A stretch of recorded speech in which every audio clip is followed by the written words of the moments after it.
Okay, welcome everybody to the lab showcases in Europe. I will be your chair, and I gladly present Blaženka and Barbi with their topic Learning Design with LeDA. So the stage is yours. Yeah, thank you. Thank you so very much. Yes, there are three of us actually here. So it's Petra, Vondra, Barbi, Svetec, and myself, Blaženka. The three of us, we are from the University of Zagreb, Faculty of Organization and Informatics, and we are working within the Learning Analytics Laboratory. And today we are going to present actually demonstrate an AI assistant with one of the tools we already have and design and develop. It is the tool for learning design. It's called Balanced Design Planning, in short, BDP tool. And we started several years ago. I think it was 2021. Petra will answer yes or no in the chat, so we can check. But in the meantime, we gained quite many users all around the globe. You can see that more than 40 countries. We have users in these countries. Maybe the reason is because the tool is free to use, so you can use it for free, no charge. So we can advertise as well, and that's the first. The second, that it's available in several languages, of course English, but also Dutch, Croatian, Finnish, German, and so on. So if you would like to have more languages, just let us know, and we can provide kind of assistance how to translate the main features in other languages. And you can see here that we have web. It is collaborative web-based tool, so it's learning-design.eu. So I encourage you that just go to the address and try to make registration. It is very, very fast. And I'm going also to share my screen. So I'm going to show a little bit about the tool. First of all, without any AI assistance, and then Barbi is going to show how AI assistant is working within the tool. So you can see here that you can change the language. So pick the language you'd like to work in. And you can see here that I have many courses already developed. And Blaženka, I think we can't see your screen. At least I can't. No, So- have you shared? I don't know, I because do I see a can screen. see. You do Yeah. see it? Sorry. Yeah. yeah, then let me try again. I hope that you can see it now. I can see it now. Okay, thank you. So I'm just going to take one of the courses and give you a few minutes tour through the course. And then, of course, if you have any questions, you can put it into the chat, or you can discuss it later as you like. First, let me just show you one of these courses. For example, this learning design in the AI era. It is a one ILET course. So ILET is a European Erasmus Plus project. So within this project, we have partners from Oulu University from Finland and Goethe University from Frankfurt, Open University London, and of course, University of Zagreb. We are the coordinators here, and I can show you a little bit how we develop one of the courses, which is actually e-course for professional development of higher education teachers in this tool. So first of all, we use learning outcomes as foundation for everything. So besides this course details, you can write here at the beginning and then choose some of the descriptors for your course, like course type, if it is practical or it's more like theoretical or mixed, and how many hours, what is the, for example, number of ECTS credits, if it is a course for teachers, maybe it is a professional development course, and so on. And then first list learning outcomes for the course. So, for example, create learning design of a course based on learning outcomes and constructive alignment. And these are the set of learning outcomes. And these small numbers here are weights of learning outcomes because we prioritize. So we have weighted learning outcomes. It is, I can explain a little bit more if you're interested how we put these numbers here, but it can be also estimation of importance of learning outcome. Then you proceed to the planning.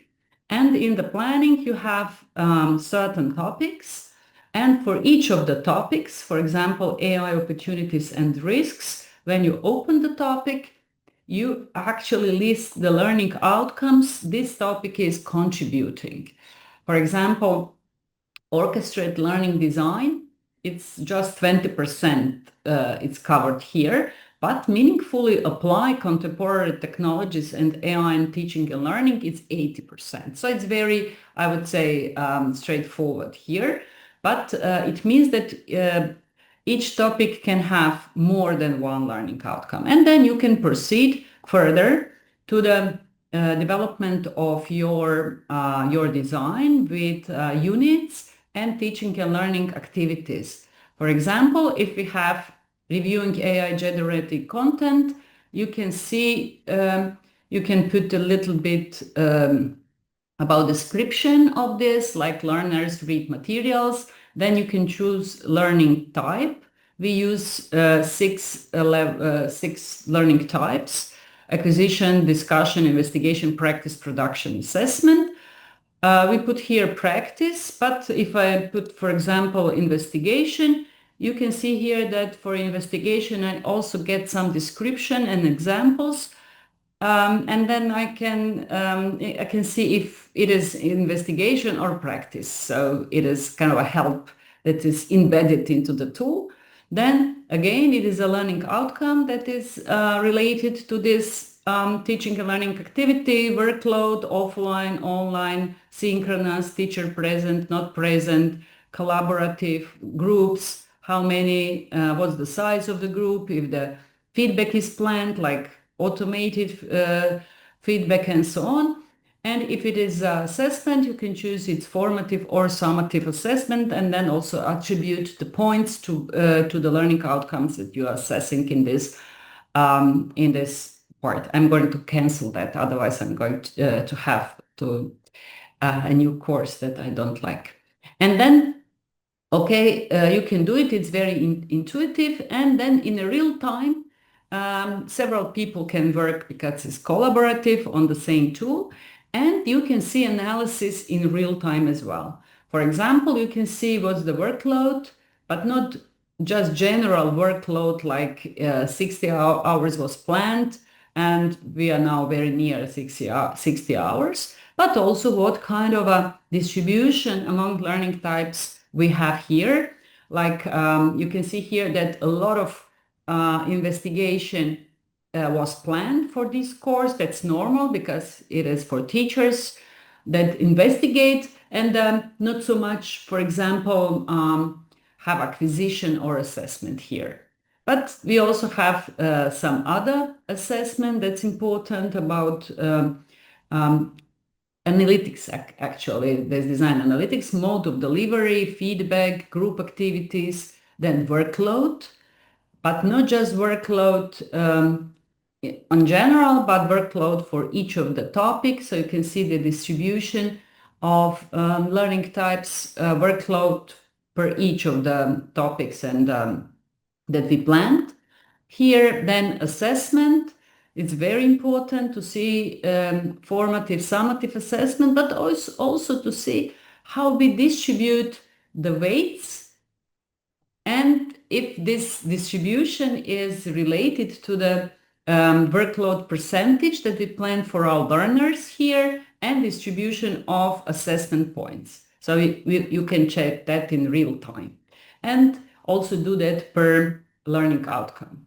Then finally, we have this constructive alignment to check that all our learning outcomes have been covered 100%, and this heat map actually shows where is the the biggest impact in which of the topics for the certain learning outcomes.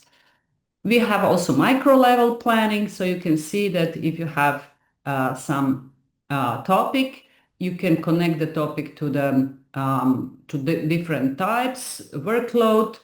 Also, you can see that this graph is weighted graphs. And finally, we have something that Barbi is going to explain a little bit more. It is about AI usage. As you can see here, we haven't used any AI. It is all the whole course actually was designed manually. So I'm going to stop here and give the floor to Barbi. And if you have any questions, just put the questions into the chat so Petra and I can answer it, or you can save it for later.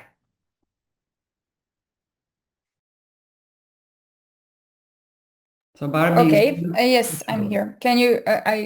Sorry. Yeah. Can you see my screen now? Yes. Yes. So this is my BDP view, and these are my courses. I'm going to show you an example of one.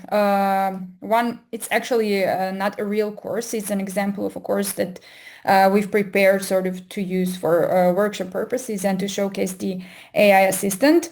It's called Assessment in Higher Education. So everything that Blaženka has showed you, you can do it yourself.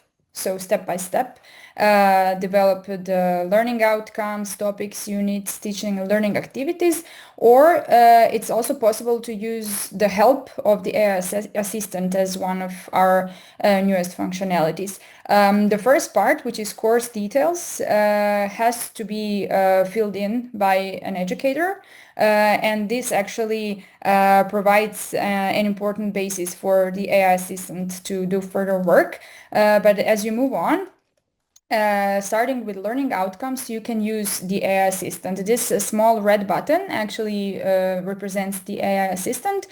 And if you click on it, you will get the option to generate learning outcomes, or you can also generate learning outcomes based on Bloom's taxonomy. So I'm going to just show you how it works. For example, you can select the prevailing level of Bloom's taxonomy. I'll choose evaluating as an example, and a number of learning outcomes AI should generate, let's say 3, because we already have some. And you can pick to choose the AI generated learning outcomes to add them to the ones already existing, or you can replace the existing ones. I will just pick add to the existing ones. You can also add some additional comments, explanations, and so on.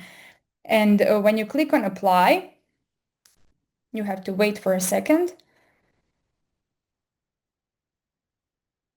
And the AI assistant proposes you with several options for learning outcomes. So here we have evaluate the effectiveness of assessment strategies, enhancing institutional accountability and student learning outcomes. We already have the proposal of the level and the weight. Justify the use of learning analytics to drive continuous improvement in assessment design and implementation, and create an assessment framework that integrates principles of equity, mindedness, and technology enhancement for higher education context. So you can pick which of these actually suit you. So I'll just select one of them and apply. I can provide some feedback. I'll say, yes, great. And I have a new learning outcome on my list.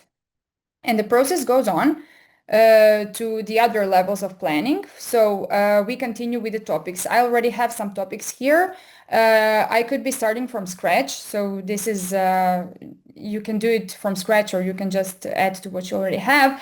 And I will use the AI assistants for course topics. Again, there is an option to generate topics, and then to generate topics and their contribution to learning outcomes, in which case, of course, you already have to have defined learning outcomes for the course.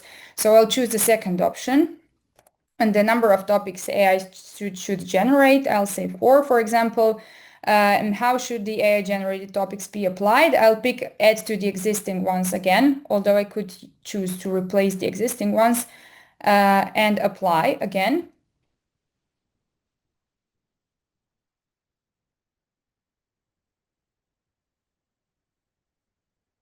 and then wait for a sec. So I have a proposal of 4 new topics: data-driven decision-making in assessment, innovative assessment strategies using emerging technologies, equity and fairness in assessment practices, evaluating technological tools, and summative assessment. You can pick the ones that suit you, and you can later edit them if you want to. That's also, of course, a possibility. I will just pick one because I'll use it as an example and then delete it later. We always ask you to provide some feedback because we use that to further improve the tool, and it's really important for us. So here is our new topic. These are the ones that I've had from before, and this data-driven decision-making in assessment is a new one. The assistant has already linked it to different learning outcomes, and then we go on to, you can of course adjust this as needed, and then we go on to add some units. Again, we can use AI assistance for course units. We can say just generate units, or we can generate units based on a specific learning and teaching approach. And then, for example, I say use flipped classroom. The number of units I want to create, for example, 2. And who should generate, how to approach this, and I'll say just add to the existing ones. And then in terms of comments, I can say start with intro reading, followed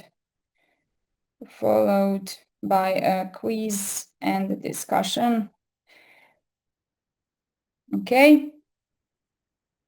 And this is like just a general direction. And the assistant has proposed 2 units: introduction to data-driven assessment and data-driven assessment strategies, discussion, and quiz. Again, let's say I like this. And now that we have the units, we are coming to the sort of maybe the most useful level, which refers to developing teaching and learning activities. So you basically ask for AI assistance for teaching and learning activities. You say just generate TLAs, or you can generate TLAs based on the prevailing learning type. Blaženka has already explained the learning types before. So you can say, for example, I don't know, I want the prevailing learning type to be investigation. The number of TLAs AI should generate is 5, and add them to the existing ones and use flipped classroom. Apply.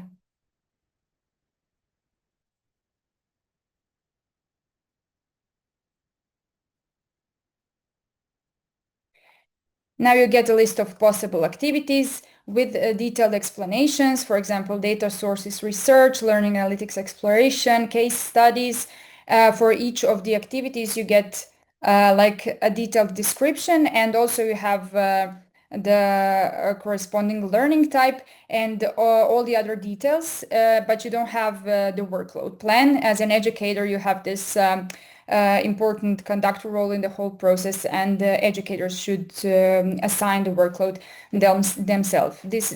So this is a test course, so I'll just apply this, and once you do this, it looks like that. So for each of them, you have like detailed descriptions. Of course, now all of my activities are marked as investigation. In this case, this should probably be adjusted, or you can also redo the generation of TLAs and so on. But this is really good as a starting point for you as an educator, because it really saves time, and that's the feedback we've got from educators so far. And after you're done, you can look at the AI usage analytics that Blaženka has already shown, and you can see now, for example, that for learning outcomes in this example of a course, which is not fully planned and it's not real, the majority is edited AI and the minority is pure AI. When it comes to topics, the majority has been developed by AI. When it comes to units, we got 2 units, and I accepted both of them. So we have everything done by AI. But when it comes to teaching and learning activities, then we have a mix. Some are like done manually and fully adjusted, some are mixed, and some are full AI. So that's basically it, but I think Blaženka still wants to show you some of our preliminary research results. But if you have any questions at this point. Yeah, we have many questions in the chat. Thank you. And Petra and we are doing our best to answer all of them, but we can also cover some of them in a discussion. So first of all, yes, I actually didn't mention in the beginning, but we of course introduce some principles of the learning designs here that we found very important. So it's student-centered or learner-centered. Then it's based on learning outcomes. So it means that all the other should be constructively aligned with the learning outcomes. And we really count on educators to be able to not just to design, but also to evaluate the influence or the suggestions coming from the AI assistant. Of course, for the AI assistant, we also supply definitions and train the assistant. So it's not just like that we just plug into some of these learning language models. And yes, we also have some evaluation at the end of this, the whole structure, and LeDA, so a learning assistant. And you can see here some of the results because we have around 30 courses planned by the learning design assistant LeDA. And you can see here that learning design supported by LeDA, that if you would like to summarize what we would like to achieve, and actually the teachers recognize that we would like to have teachers as conductors, and users appreciated the assistant, especially at lower levels of learning design, like teaching and learning activities, filling all these descriptions and so on. And teachers would like to prepare the whole structure by themselves, and then this I would say sometimes boring work actually take away from them and give to the assistant. And educators were more critical about the outputs at the higher level, like learning outcomes or general topics. And but it's important that educators learn how to prompt. That's the reason why we have all these boxes for them to tick the boxes, and then it is easier to ask questions and get more quality in the results. And yes, educators should be aware of their responsibilities as conductors. So work on their data and AI literacy. And also, it is very important to make a proper interpretation of analytics, so design analytics as well, and how to make better design and how to do it to really have learner-centered design. So we are going to talk a little bit more about it at the AI in Education conference next month in Palermo. So I'm stopping here. If you have any questions, just let us know. But to finalize it, I would like to ask you to give us a little, just to answer a few questions. You can see here this link to the questionnaire. So it's easy to fill in the questionnaire. You can help us with the further development. As I said, for now, the whole structure except this AI part is free to use. So you can use it whenever you like and for any purposes you like. And Paul asked, to what extent does the total design for learning analytics is going beyond design to design with the interrogable data produced? I'm not sure, Paul, if I fully understand. Okay, so what I find, I've had 8 years of supporting a Canvas LMS system. What I find is that the analytics tools are rough, not always accurate, despite the vendor claims and so on. But the other point is that what happens on the LMS is a tiny part of the student's life. And what the LMS successfully records is only a tiny part of what the students are doing online or even in Canvas.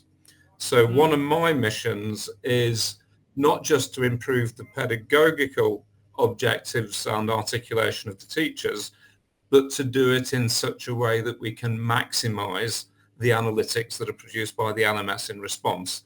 So sometimes that means that there are things that happen offline where we might seek to get an online record of that taking place, if that makes sense.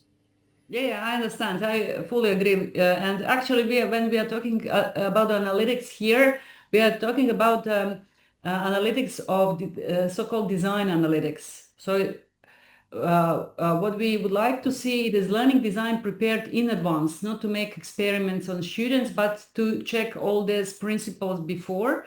And I totally agree that after that, LMS it is not the whole world for learning analytics. Is just one part of it. Yeah, I agree. I can agree with that. Another poll. Yes. There's a slight contradiction between you listening to all the feedback apparently, which is fed into the tool, and the fact that you use OpenAI. So how do you couple the two things? So we have different. So we trained the model in a way that we use kind of API to the LLM, but also to supply the definitions, that supply the possible approaches, what to take into account, and so on. So we have several steps that have been taken so far to improve the output.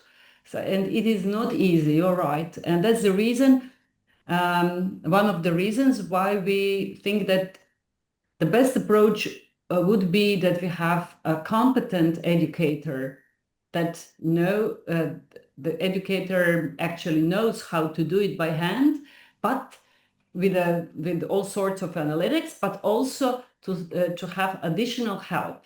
But the decision making, what to take into account, what doesn't, it is not on a tool or AI. It is always on an educator, because there are so many inputs, like Paul said, that we should take into the consideration before. Yeah, but we have now the second version of the tool. Yes, based on the inputs that we get, and we get inputs like on a questionnaire, but also we analyzed the analytics. What was that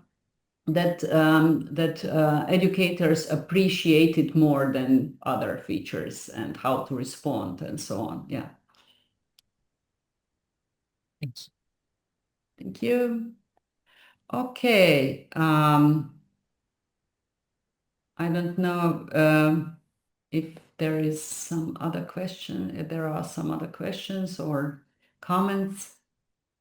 I think that Lisa Maria is waiting to move on, but if you have anything else, just put this into the chat and we'll try to answer during this part. And please feel free to let us know and write to us and contact us if you would like to use it. As I said, we use it here for the course design, so at the subject level, but we also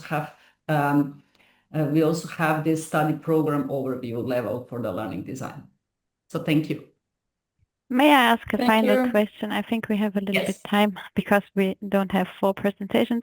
The last question, I was wondering, where is the data lying? Because if I'm creating a course and I'm using books and chapters and things, and I provide this for my students, I think data privacy is a big issue. So where do you store the data? Is it going to OpenAI or? Yeah, it's not within AI. So nothing is within AI. It is on our own facility. But what's also important that we don't have any student data here. So No. just to be sure, so we just have teachers that are working on their designs. So, and also it is a consent form at the beginning to let people know. So saying, okay, it is your data. We are not going to use any any of your personal data, names, institutions, whatever. But we have right to analyze in general, like we have 30,000 TLAs, and we just try to see the trends. So without mentioning institution, even countries and so on, because we are not stored that. We are not storing it. Okay. Yeah. We have this. If you try to register, you can see at the beginning all this information that I'm now describing, and you're right. Yeah. And we are luckily we don't have students. We just have teachers that can decide on themselves for that. You know, this information which no one reads. Yes. Sorry, I didn't hear. Yeah. I'm saying this is maybe part of this long-term terms of service kind of information, which is 50 pages and no one reads. And I think this is maybe something we should address as a community at some point. But the being aware of the things is something which is not common yet. Yeah, we actually try to be concise. So if you try to register, you will see. But since we also use some European Union money for developing some parts of the of this learning design without AI, just to be clear about it. Yeah, we always have to work in line with European regulation, European Union regulation, which is quite strict if you compare it to other other parts of the world. Yeah, but thank you for questions. That's very important. So if this is still linked to the questionnaire here in the chat, and as I said, yeah, if you have any questions, we are here to answer if you know. So thank you for now. Thank you very much for this impressive presentation, which was very interesting. Now we are moving on to Paul toward a trustable use of GenAI for quiz tests within an LMS. And Paul, the stage is yours.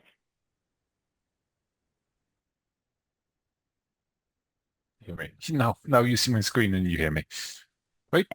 Yes, perfect. Great. So this is a presentation done by a couple of two companies called Cabrilog and Mascot, done with colleagues Amal and Hamza, which are likely going to listen to your questions here. We want to first do the very simple thing to try to rethink, when a teacher is creating interactive exercises, what is the normal step and what is the normal knowledge that you can have here? And because it's the fashion, but also because it's probably useful, we want to inject an AI-based generation into the process. I will demo that and then try to, within the futures, try to present the debate on how this is connected, how the qualities of AI generation can be damaging or are actually useful within the process. Okay. So if our aim here is mostly for school teaching, this is maybe not so different than university teaching, but there's a bunch of things which are harsher. One of them is privacy. So Blaženka said, privacy is pretty harsh in the EU. Well, privacy is even harsher in the hands of schools and public schools. And you have parents lurking very, very near, trying to tell you, have you exported the data to the right place? That's one world, and the other world, which is somewhat different, especially against European schools, I'm not so sure about American schools, is copyright. The normal practice within public schools and actually private schools as well is to use material for which you pay a license. That means that obtaining a PDF from the content from the textbook is generally quite hard. There used to be Zilip, and now it's gone. So using parrot methods is maybe not the best thing. So those are the two specifics which are trying to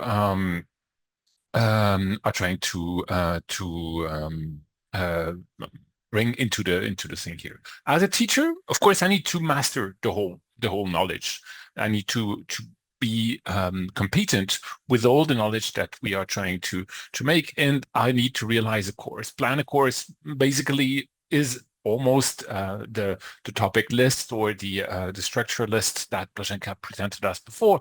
Plan a course can be as concrete as saying, in this hour we'll do this kind of things. And then for each hour you need to realize the media. So sometimes you do this in a very stressed fashion. 5 to 8 is kind of the sarcastic way, where you choose a bunch of more interactive exercises. But typically collecting existing media is part of the normal practice. You would take some books from the library, you would take some, of course, some textbook extracts, pages that you need to select. And probably you want to realize some more of these. So there are even online services which offer you this possibility to mix and match. Quite often the best publishing platform to do mix and match is called the photocopy machine. That still works, and this is very, very useful, but we're talking here about digital things. So our interest here is about digital things. Then you come to teaching class, and of course, during the teaching and after the teaching, you reflect on the effects that there are here.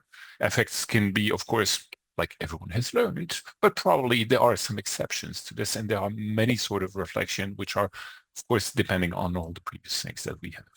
And now there are more requirements coming to this, as if the teacher would not be already stressed with a fairly limited budget in terms of time of preparation.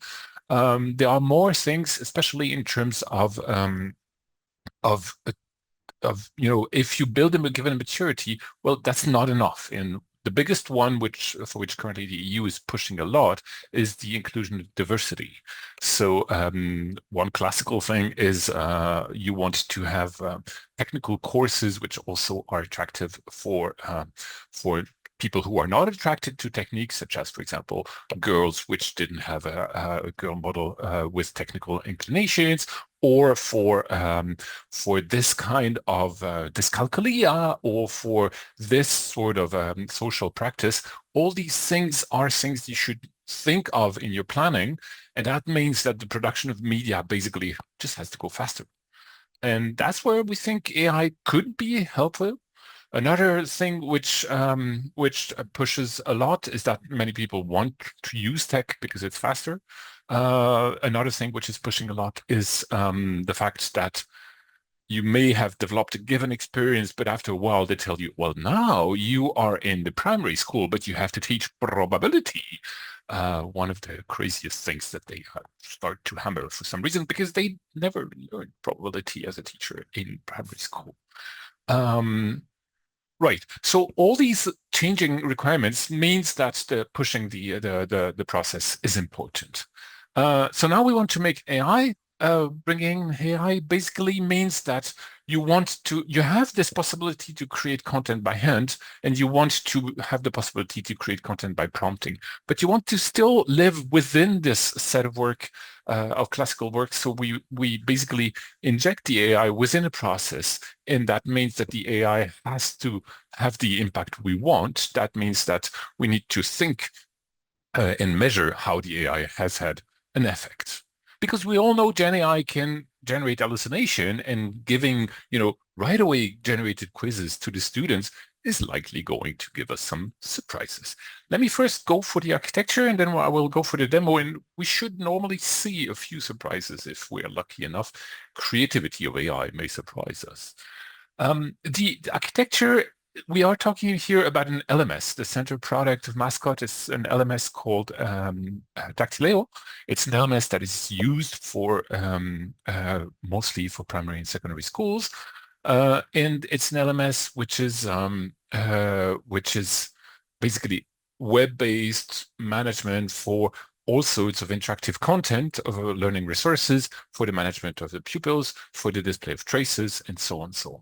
So we inject within this LMS, where you create the quizzes, something where we want to generate more things. So here is the center of our AI injection. You have this UI where you would say, I was about to create a quiz, but there is this invitation to create the AI. So here we go, we call the controller, and this controller is going to be looking at your form, looking at the prompt that you have given. We want three sorts of user-side prompt. We want attach files, we want texts, and we want URLs. And all these three things are going to be extracted from the, so verified by the form validator. You could request bizarre things or upload file formats which don't work. The reader is going to be converting things. So for example, the pictures are going to be OCR'd, so they get to text. The URLs are going to be pulled, and the HTML is going to be converted to text, and so on, so on. Based on that, we can assemble a specialized prompt, and our specialized prompt is now something that is prepared to generate what we are expecting, a quiz with this amount of distractors, or an exercise with holes. And this prompt generator is now something that is sent to the model. The model generates a response in the form of a text, and we need to adjust this. This is based, because the prompt was sufficiently well done, we require normally JSON to be coming out, and we verify this within the response that is coming there, and there we can display the output to the user. Let me make the demo. So bear with me, I can only demo it in French so far, and I think this is okay. Because French is not so far away from English. When you create a new module, first it's a pack of quizzes. So this, I'll call this pack, petit paquet en français, and maybe a description. And then this is where it becomes interesting. So those are all the types of elements that we can embed within Cabrilog. There's many different things, and of course the mathematics-oriented things are in there as well. But we are interested to the AI-powered things. So AI in French is called IA. So we'll try to choose here an MCQ, which is a quiz. And here we can, if I say MCQ, well, I'm going to be writing an MCQ. So here I could write something, and here I could write something, and so on. But more interestingly is going to be on how to generate an element. So here, I think one good approach is to basically think that what the students have been doing is one of the, for example, page of the manual. So I could select this thing, take the manual, and then parameterize, for example, 3 things, and say, okay. And the process that I just described is now happening in the background. Oop. And here we go. The work of the AI is now finished. The proposed questions are here. You'll see that the conversion to text works mostly well. And we have now the responsibility as a teacher to verify that the things which are there are good enough. So this is the question in this text. What is the simplified fraction corresponding to 20%, and how do you apply with head calculus the 20% to 45 liters? It's the point one. So there you go. This is 1/5, and if you want 20%, basically of 45 liter, you obtain 9 liters. And then, of course, one example would be 1/4 and 11.25, or 1/10 and then probably 4.5. Those are easy distractors. This is all right. Everything was correct. Very good. But now let's try to find something less good. So here, because I am a teacher, I can change right away. This is easy, and this is important because I want to be responsible. This is my things the GenAI is generating instead of me. It's the tool, as if it would be a pen, and you don't expect the pen to write what you are not writing, but you expect the pen to actually write what you intend. So it's up to you to verify all these things. Can I? No. Okay, here you go. And let me try to here to make one link. And I think here I already met a funky thing. So this is the Wikipedia page about planes, a space geometry concept. And I will ask it to have 3 distractors. The same process is happening. Wikipedia is being pulled and so on. And now, according to the text, which you suppose you will have knowledge of before, what is the algebraic definition of a place in a vector space? And So there you have this algebraic definition with the Cartesian equation. Very, very, very nice. UAB ne sont pas tous nuls. Yeah, exactly. And then here it's it's a space. It's dimension 2 defined by a point and 2 non-collinear vectors. Actually, both are right, but I requested only once to be right. And that guy said, Sami, this is the definition of a plane. Well, that thing should be right as well. So I could change it. I know I can't change it because this is an MCQ. So this is annoying, and I need now to react to this to try to, I need now to react to this thing. So this is a typically a question where, as a teacher, I need to take responsibility and I need to find another one, to be honest. That's it. I think I'll end up my demo now. I'll come to the teachers in a minute.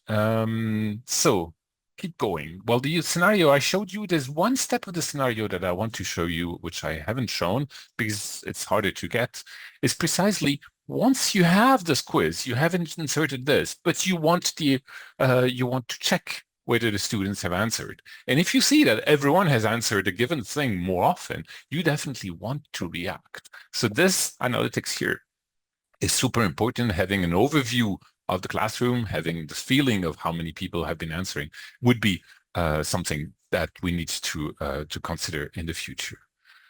Okay. So we are at the start. It's in beta, so we have had several contacts with teachers who are really interested. They believe the workload would be lowered, but we haven't shown them a prototype to evaluate whether they believe that this thing is going to be lowered. I would claim that the biggie interesting thing is precisely when you take edited already existing content and change it and let the AI change it. This is a debate which we haven't yet settled. Currently, we cannot do that. We cannot adjust, but typically changing one exercise to become more fancy for mechanics freaks or more fancy for war cultivated people might be of interest for some. So I cannot answer, unfortunately, the question, Blaženka.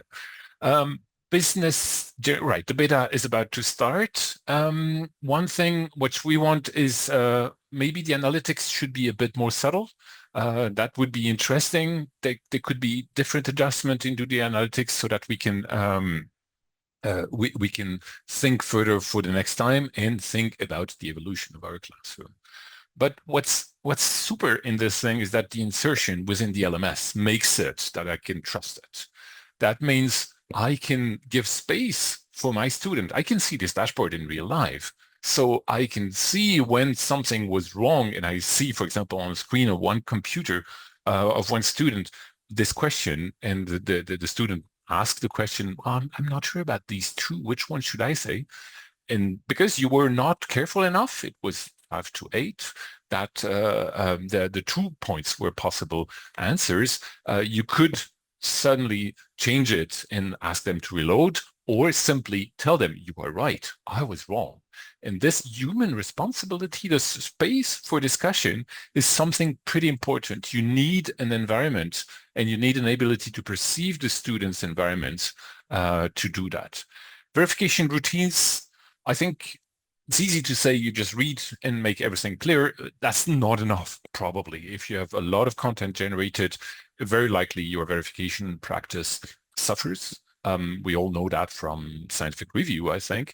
And I believe there is more education to be done in terms of reacting against the AI effects. We could have topic analysis, for example, helped about biases. We could have, for example, balance in the interest of different people.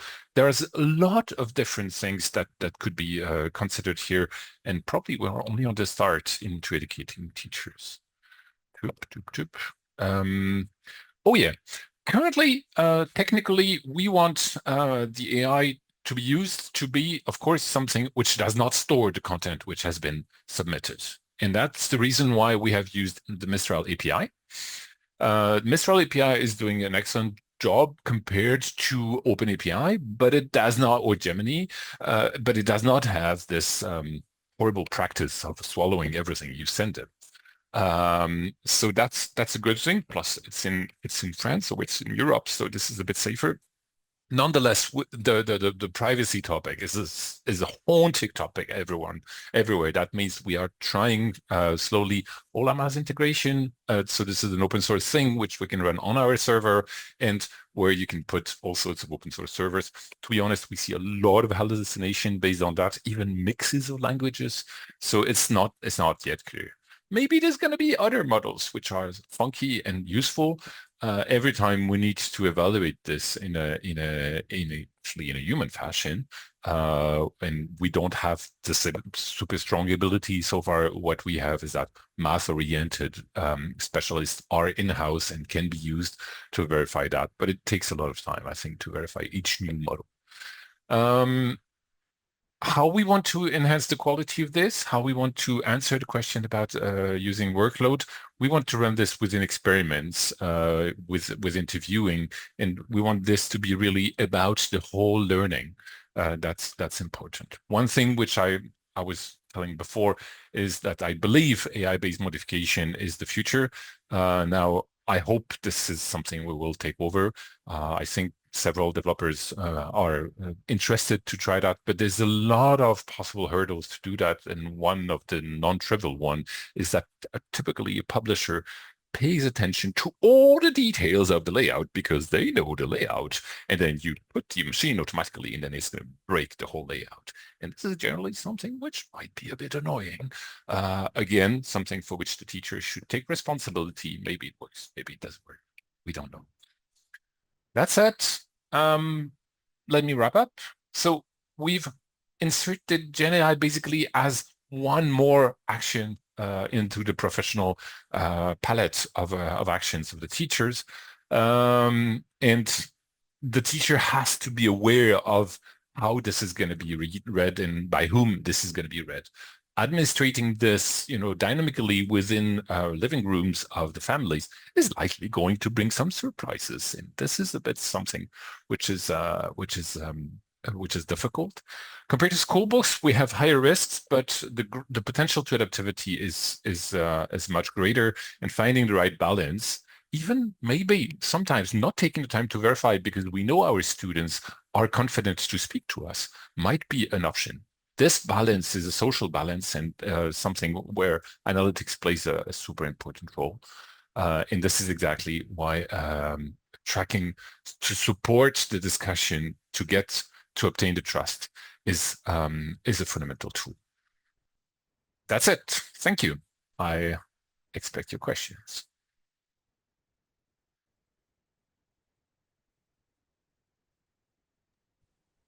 Thank you, Paul, for your presentation, which was very interesting. Are there any questions? I put into the chat. But, yeah, Blaženka asked the question. Yeah, I think that what we very often discussing with teachers, of course, in higher education, but sometimes in schools as well, is that teachers are the acceptance of some new approach or technology. It's not just because they're not interested, but because they're complaining about that. To look at the time they use to master the approach or something like that, it's difficult to justify. I don't know what's your experience in that report. Well, hold on. So you mean they need to gather experience, so it takes time, and maybe they need to pay more, and the two factors are basically discouraging for this. Well, you hear this about every new technology, right? But I think the GenAI fashion is maybe the one which is the harshest in the head of the managers. So compared to so many others, you had technology which was not so much said as this is an accelerator, this is something we're going to be saving money on. I'm afraid GenAI is easy to convince leaders from, because they believe that they read everywhere that people are apparently saving money for this. I'm not saying this is true. I'm saying there is this belief. And so I would expect this not to be so hard. And indeed, from head people here and there, we hear that there is this demand, which is strongly there. Not necessarily exactly how we have packed it, the fact that it's available. Yeah, I agree. And then actually, I don't know if you have a possibility to take a look at the Camigo, this AI open assistant tool, Camigo probably of make Khan some Academy. comparison with your approach. Well, Camigo is for students. Yeah, So that's right. this is very but also dangerous. for teachers. It's not just for students. Oh. Also for teachers, because teachers can plan the lessons and can feed the system as well. Okay. Oh, I didn't know that. Okay. Okay, then I should look more for that. Okay. Yeah. But to me, there is this, at least this Americanization problem here, and we are. I kind of doubt that Camigo is very clean in terms of privacy. I generally honor Khan Academy, but I think this is almost impossible to do properly. And if you see things which I presented here, this constituting a data quality monitoring process, you have to run with data collection of all sorts. We are currently avoiding this, and we would do this only for the ones we accept to interview. And probably it also means that we need to anonymize all the things on the way to do the data generation.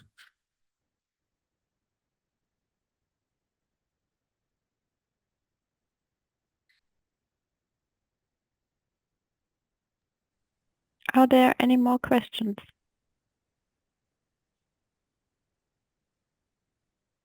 No, at the moment not. Thank you. So thank you very much, Paul. And I think we can go on with Write, Reflect, Revise, empowering students with AI-supported self-regulated learning by Joep. The stage is yours. Yes, thank you. Let me share my screen.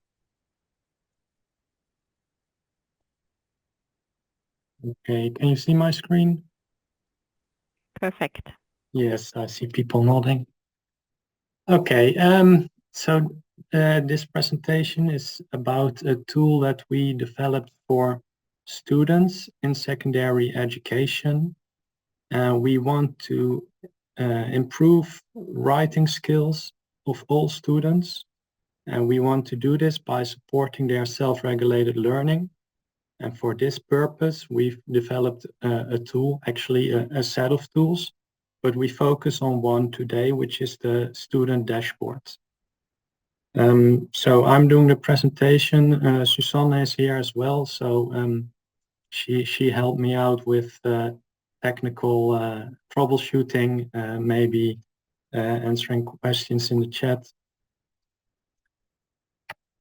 Okay, let's start. In this presentation, I'll give a brief background about the project. Then there's a hands-on session, so we'll share a link with you. You will log into a dashboard, or at least that's the intention. And then there's you can give some feedback, and we'll have a discussion in the end. So the project, it's funded by the NOLAI, which is the Dutch Education Lab for AI. There are multiple people involved in this project. Most importantly, this is a co-creation project, which means that it's in close collaboration with secondary school teachers. So like I said, we want to improve writing skills for all students. In secondary school, we focus on the students aged approximately 14 years old. We have developed a lesson series of 5 lessons, where lesson 1 is familiarization with our digital learning environment. In lesson 2, students write an essay in our environment. and they also do a knowledge test afterwards. In lesson 3, they use the dashboard to reflect on their learning process, but also on their written product. And they set goals for the next lesson. And this is lesson 4, where they write another essay or a summary. And in lesson 5, they do another reflection using the dashboard that we created.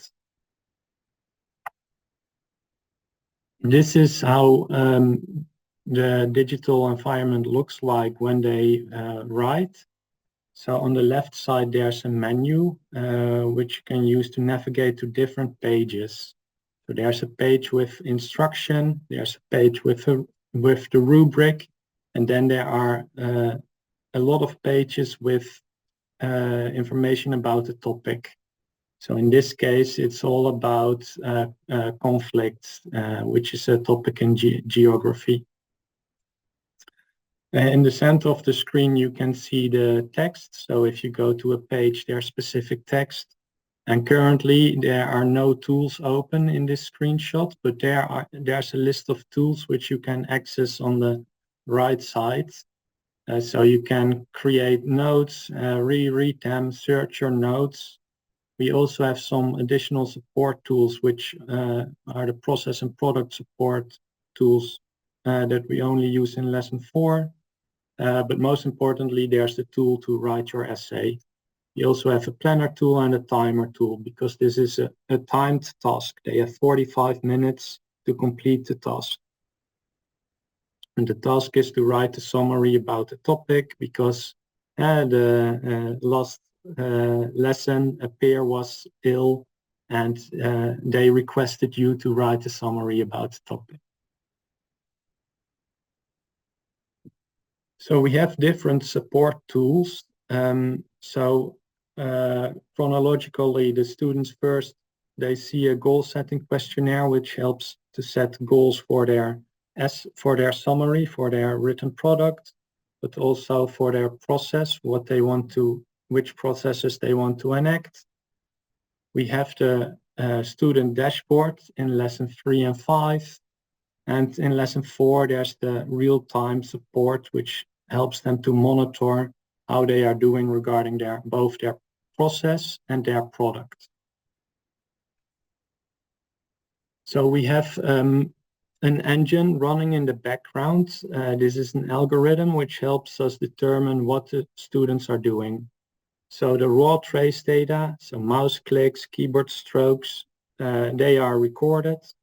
They are labeled as specific actions, for example, accessing the rubric page.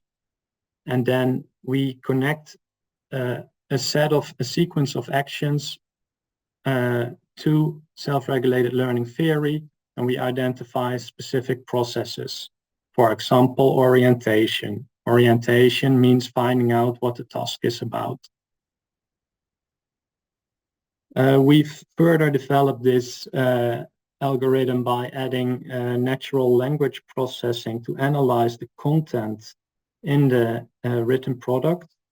So if students write, first I am going to read about causes of conflicts, then we use natural language processing to label this, and in this case we label it as planning.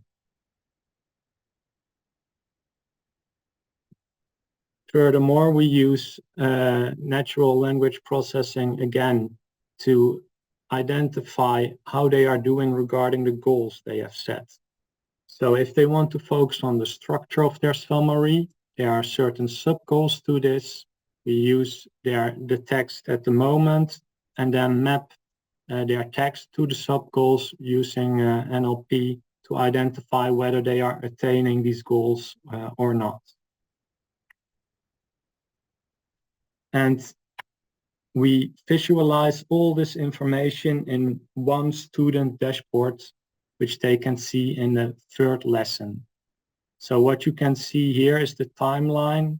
It's from 0 to 45 minutes, and you can see different colors. So there's the top bar that shows metacognitive processes, and there's the bottom row that shows cognitive processes. you can see a lot of orange, which means there was a lot of writing in this case, which is good because that was their task to write a summary. Okay, I think we can continue with the hands-on part. Yeah. So you can go to the website. It's also in the chat. And please log in with the username that's on the in the presentation here, Quads P63. I'll give you a minute to log in. So we're not recording the data in the dashboard yet, but this is the next step. So I cannot see if everybody's logged in yet or not. But we have the link in the next slide as well. So if you need the link once more, it's also in the chat, by the way. So for those who have logged in, I see a thumbs up. Great. First, focus on the two timelines. So the metacognition and metacognition. Try to execute the 3 tasks that are here. So find out what does evaluation mean, try to identify how much reading occurred and when, and also explore other processes as you like. Let me know if there are any questions or if you experience problems.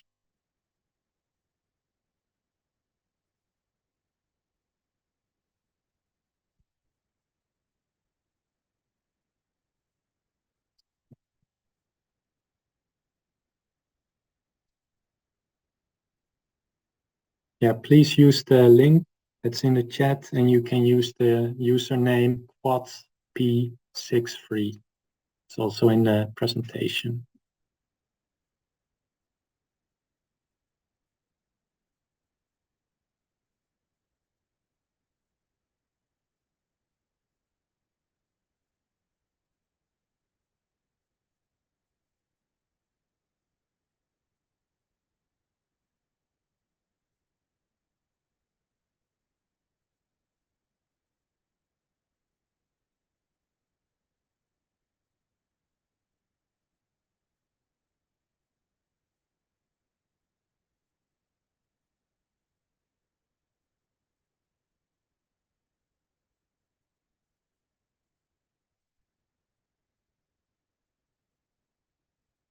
Okay, now I want to ask you, for those who are finished, to investigate a few more aspects of the dashboard.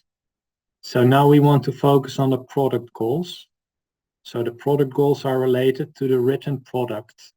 So students are expected to structure their summary in a specific way, to mention information that's relevant to the learning goal, and also to summarize specific main points.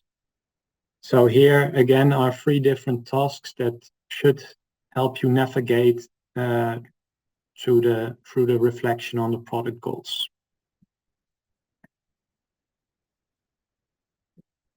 I'll give you about 2 minutes.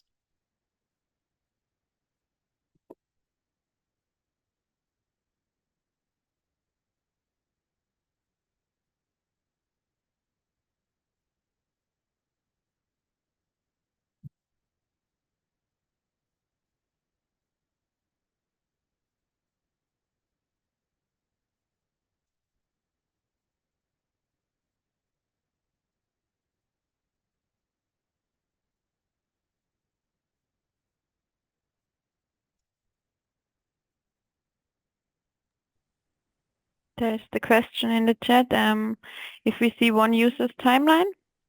So it's Yes, that's correct. So yeah. this is one user, yeah.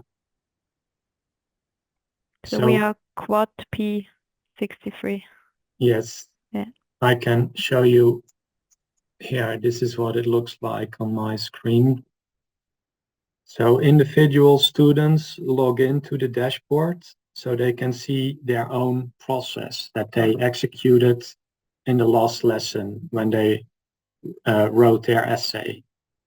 So each student has their own username, which they use to log in and to see their learning process and product.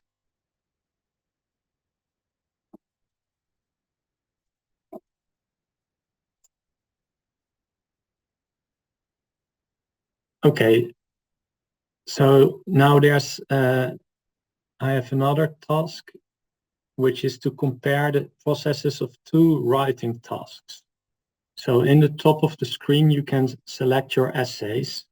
If you select both essays, you can compare the timelines between the first and the second time that the writing assignment was executed.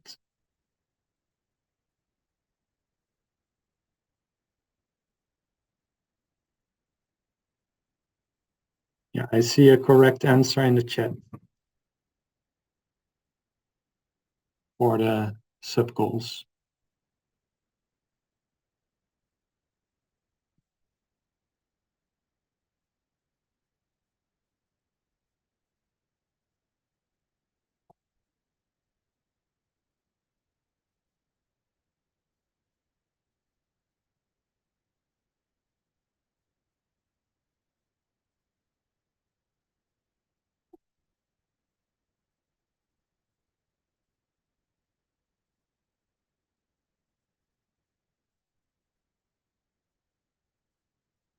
Okay, as we have a little more time because there's no final, no fourth demo, I'll quickly show you how I would interpret these two timelines. So in this case, on the top, I can see there's a lot of orange also at the start, which means there's a lot of writing. And in comparison for the second one, there's a lot of red, which means reading. So my guess is that this person didn't know anything about the second topic, but was an expert in the first topic. Why? Because if you're an expert in the topic, you can immediately start writing a summary given the learning goal. So there's no need to read the information because you already have this knowledge. So I think that's a big difference between the two timelines. I see a hand raised. Yeah, that's my. Can I make a more prosaic interpretation? I mean, what you say is positive. I can agree that if you are an expert, probably you do what you just said. But you can also say that for the second step, the student was more rushed and so did a lot more copies. So I think there's quite different ways to interpret here. Yeah, that's true. I completely agree, and I think it's part of the topic of self-regulated learning. There are many ways to attain your goals, and that's why we show the individual process to each of the students, and we try not to, try not to evaluate the process. We say, this is your process. Please use it yourself to decide whether you want to change your behavior or not. Yeah. But given time now, I'll continue with the presentation. Let's see.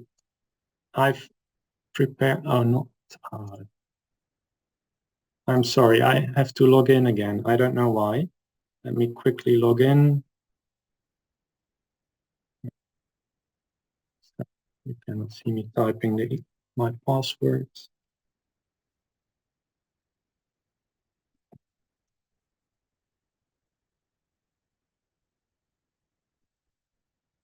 Yes. So I prepared a short WooClap. It's the sort of Mentimeter. I would like your impression. We have two questions. So please go to the website, use the QR. If you're there, you can give a thumbs up and then I can see that you're in. The link is also in the chat.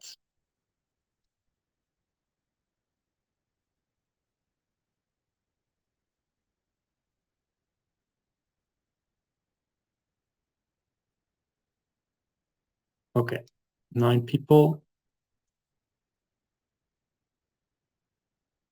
Okay, so the first question is, how can this visualization of learning analytics foster reflection? So feel free to say anything that comes to mind.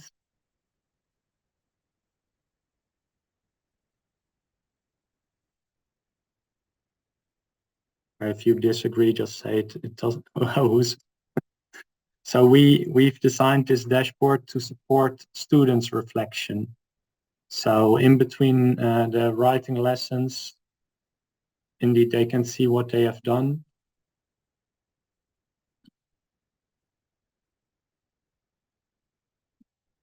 Internalization of, yeah.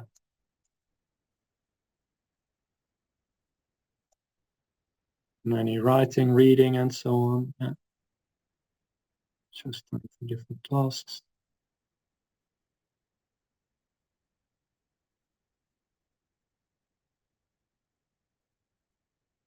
Yeah.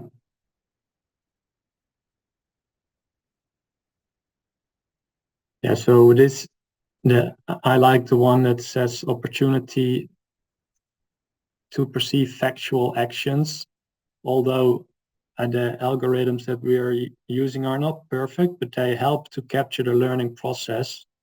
And a lot of reflection studies actually ask students to self-report what they have done. And with this dashboard, we can actually use data to show them at least an indication of what they have done. Yeah. Okay, one more. Why would you use this dashboard in your teaching or not use it? So we've actually used this dashboard in higher education as well with university students, and we're now also using it in secondary school. So imagine you're a university teacher or secondary school teacher. Why would you use it or not use it? The Big Brother's funding this.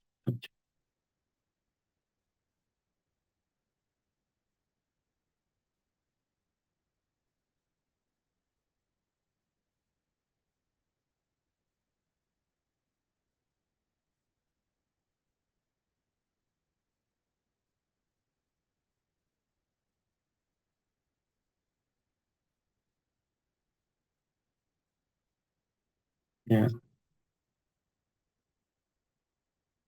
Oh, sorry.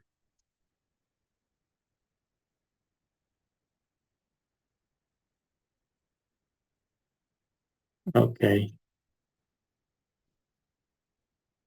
Thank you. Thank you for your input. I will sharing my fantastic process. Yeah, you can create portfolio maybe with different learning processes. It might be helpful to experiment and try a different approach next time. See how it works. Add it to your portfolio. Yeah. Okay. I'm going to continue with the discussion. So like I said, we're doing this in secondary school. We just had a first run with working, well, it's not a prototype anymore, but a working dashboard. So what students and teachers liked is that they have insight into their performance. So they have data about what they've done regarding their learning process, but also the product, how they performed on specific aspects of the summary. They find the dashboard relevant and useful.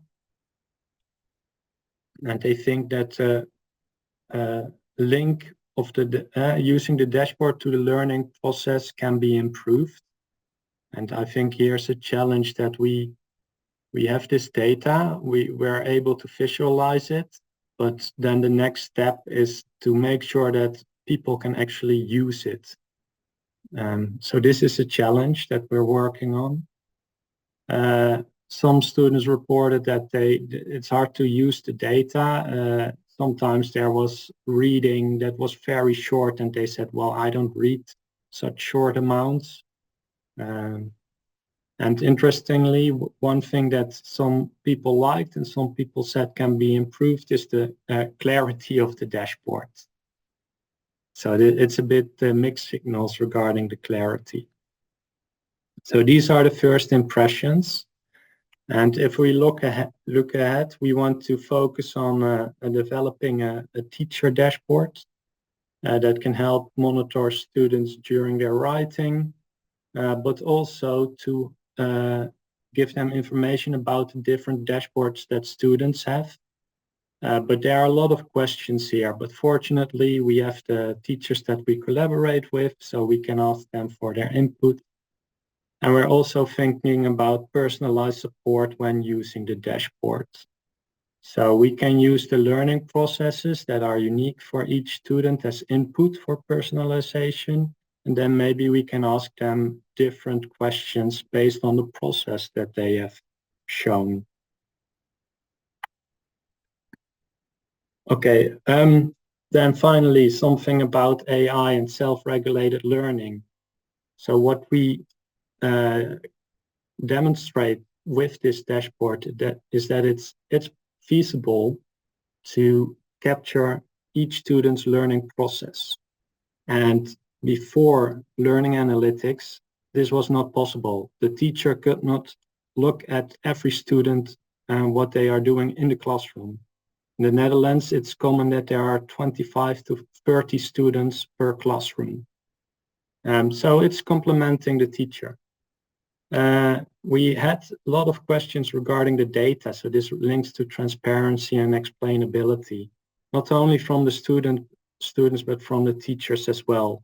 So I think here are opportunities to connect it to promoting AI literacy in classrooms. And in our case, there's also the balance between human judgment agency. So what we do is we use the AI to process the data, and then we give the data back to the users, the students and the teachers.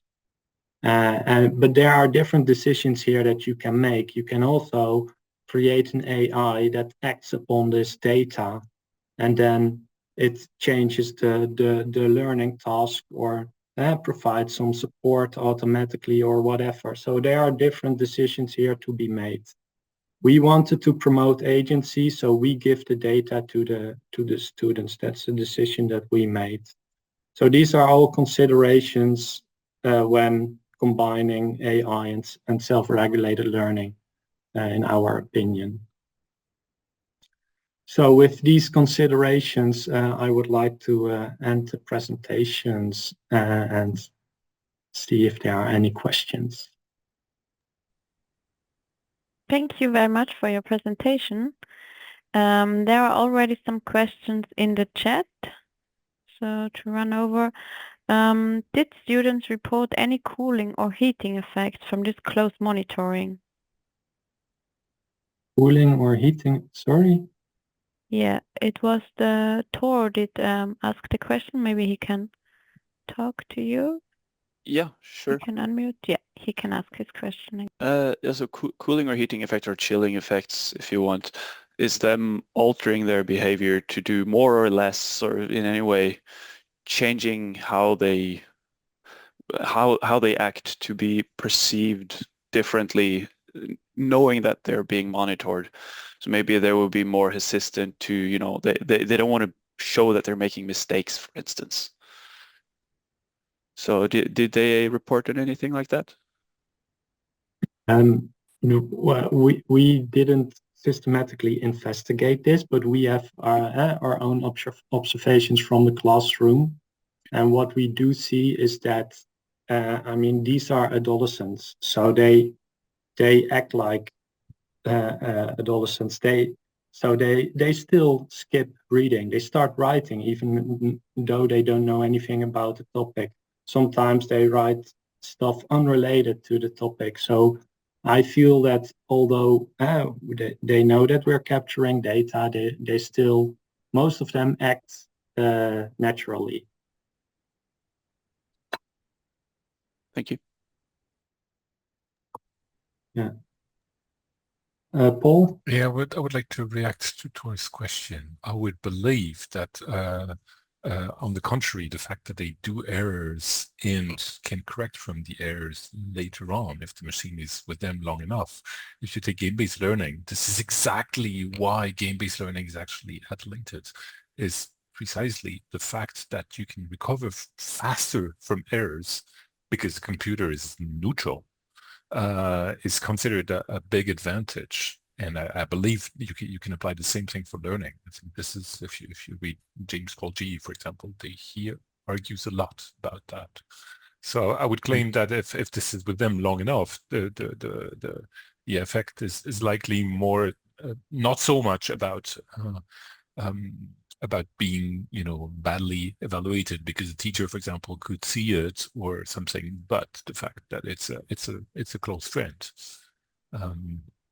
This is an hypothesis. I would be very welcome to see this actually realized in experiments.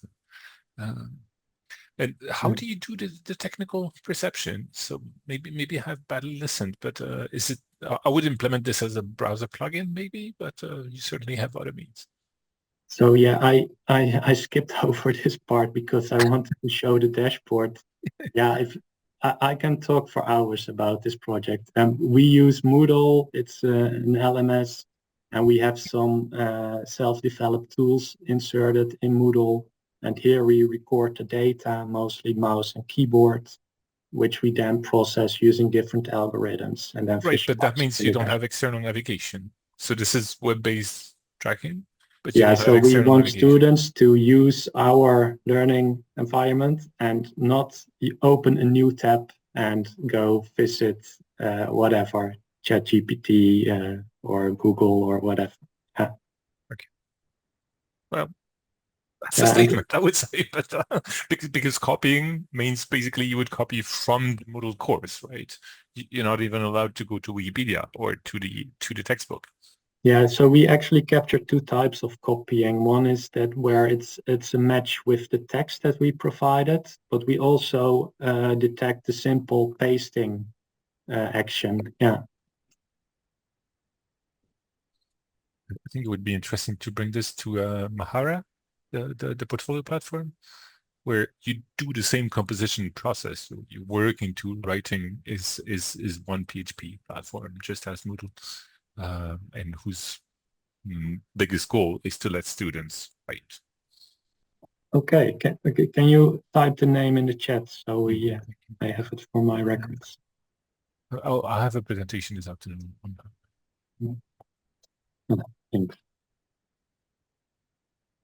And one more remark, which I think got one reaction about, is if you do it for teachers, I've seen you use a lot of rollovers. So you need a computer to use this dashboard.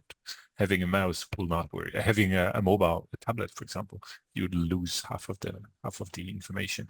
How do you do this for? I think teachers in class really have a mobile requirement, so they won't go around with their laptop in their hand. Some do, but not many. So you need to change the UI, right?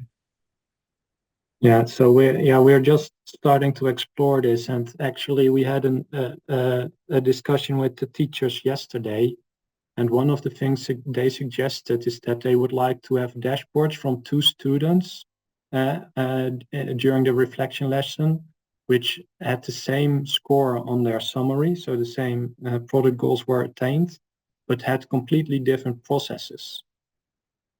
So they requested to have this classroom discussion at the end to talk about how different learning processes can lead to the same result. But we're still exploring how to do this, and currently it's a lot of the student doing the writing assignment, and the reflection is mostly also in interaction with the dashboard and the reflection questions that are there. So at this stage, there's a very small role, if any, for the teacher, and we want to change this as well.